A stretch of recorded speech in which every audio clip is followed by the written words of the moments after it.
Good morning, YouTube. Hope everybody's had a lovely week. It's a beautiful Saturday morning. I have left making this week's video until the last minute. I'll tell you why in a bit.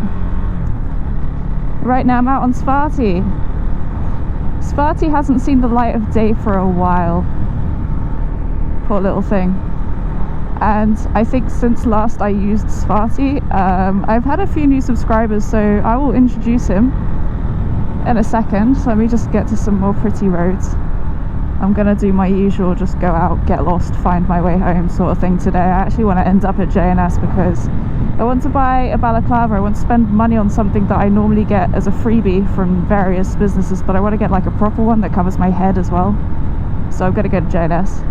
Trying to think what's the most convoluted way I can use to get to J&S. The forecast did not say beautiful blue skies today. I feel blessed. Anyway, so for my new subscribers, this is Svarty. Svarty is my Husqvarna Svartpilen 401. I bought Svarty last Christmas because I kind of needed cheering up, and at the time I had justified to myself buying a second motorcycle so that I wouldn't use Pinky so much in the winter, and then Pinky could be kept kind of nice and I could have like a cheap little commuter that I could trash without really caring about it. I'd had a Svartpilen 401 on a long-term loan from the manufacturer back in like 2018 I think it was, so I fell in love with this bike and I knew that it fitted into my life perfectly.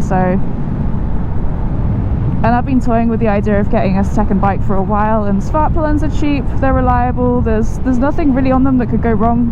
And so yeah, Christmas 2022, yeah, I went up and I bought one, and he was like £4,500. It didn't cost anything to add to my insurance. He's just a good little baby. He was almost new when I bought him. I think he had like the run-in miles on him. He hadn't actually got to his first service yet, but they did that as part of me buying him. So effectively a brand new 400cc bike for £4,500. And we haven't really done very much since. Oh my god, we've done 2,500 miles, because basically all of the things that I said that I would do with this bike I didn't do. I still use Pinky in the winter. Pinky is still getting trashed. He's a little baby. He costs £8 to fill with petrol. Sparty's comfortable top speed is about 90, but really it's more like 70. If you're doing more than 70 it sucks, but he will do it. Svarty will never get you a speeding ticket. Svarty looks like he would get into a fight and lose. He's a good little boy and we love Svarty. So now my new subscribers are all caught up. So the reason that I missed out on a Wednesday video is because I went out to film one. I had a good one. I think it was going to be good. It might not have been good. Whatever. GoPro didn't work, so I was riding around, chatting away to myself very merrily and not actually recording anything. Well, I was recording visual, I wasn't recording sound. So that was annoying. And the ride that I did do, it probably would have been kind of entertaining, to be fair. So my dad has two bikes as well, and he's been trying to get me to take his KTM out for ages, so I took his KTM out because I was there. He's got a Adventure 390, and the floodgates had just been opened, so there was a bunch of roads that had been shut for a while that were freshly opened, and I was going to go down those and look at all the water and the mud and everything, get very excited about that. Couldn't reach the floor on the bike, didn't like it at all. And then when I got back, my dad was like, oh, I bet you could pick this up, it's so small and light. So he put it on the ground for me, and I couldn't shift it. It didn't budge, not even an inch. It was awful, and my already fairly damaged confidence was completely ruined now, knowing that I was so pathetic I cannot even pick up a 390cc, well it's not, but you know, a 375cc little KTM. I mean, it was awful. Nothing happened. I tried all the different ways that I've been shown. You know when you go to like the ABR festival or whatever, and you see the tiny little lady picking up the big GS that she keeps putting on the ground and being like, anyone could do this, you can do this with one hand. I can't do it with two hands and my legs and all of the strength in my back, which I know you're not supposed to use, but apparently it's the only thing that will work. But it doesn't even work. It was not good. I did get back and we looked up how much that thing weighs, and it's 20 kilograms more than Sparty, which makes me wonder if maybe there is a hope in hell of being able to pick up Svarty.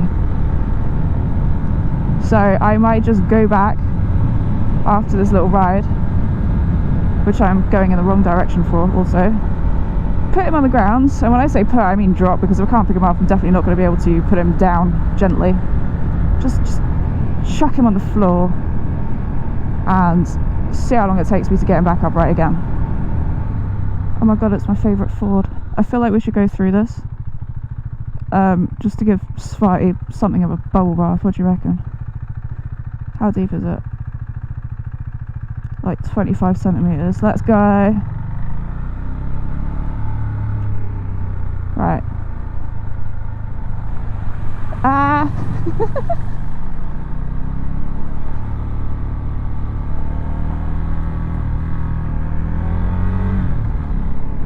That was good. I'm going to turn around now and do it again.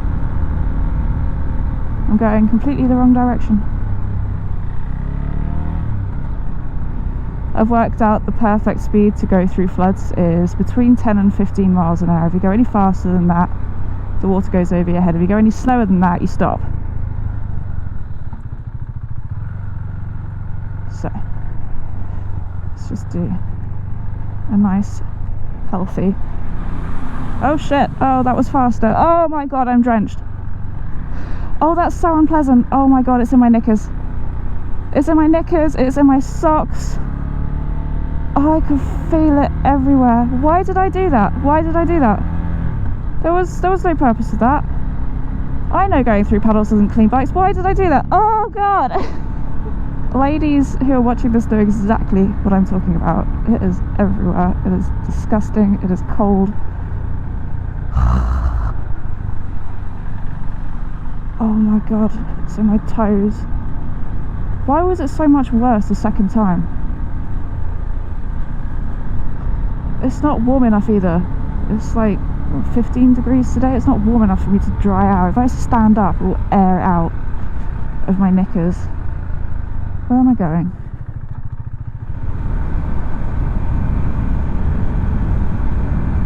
Oh, it's quite muddy, isn't it?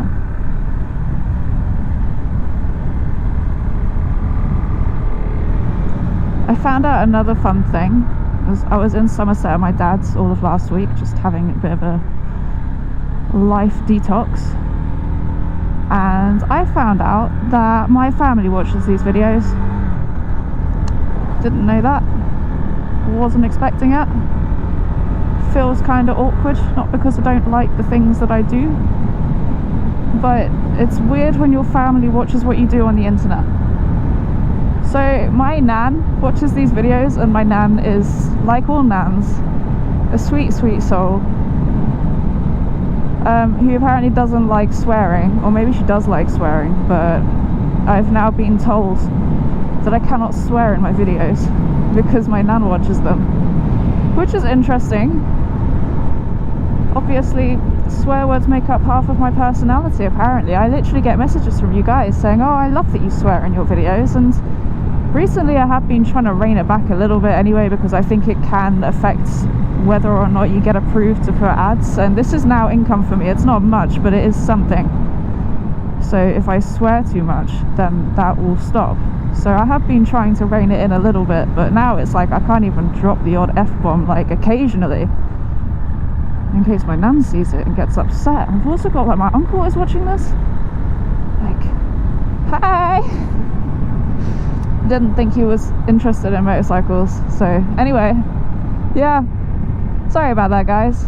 If you've noticed, I don't know, like an attitude improvement, a negative one, if that makes sense. Yeah, sorry. I love swearing in videos. I met a dude last weekend. Oh, I shouldn't be saying this, because what if he said no? It doesn't matter. If you're watching this, you need this lesson, okay? This is not how you talk to motorcyclists. You know when you meet someone who's not a motorcyclist and you're a motorcyclist and they know you're a motorcyclist, so I don't know what goes through their minds when they say this, but they're like, and I'm sure it's not just the one guy, but I'm pinpointing this one example.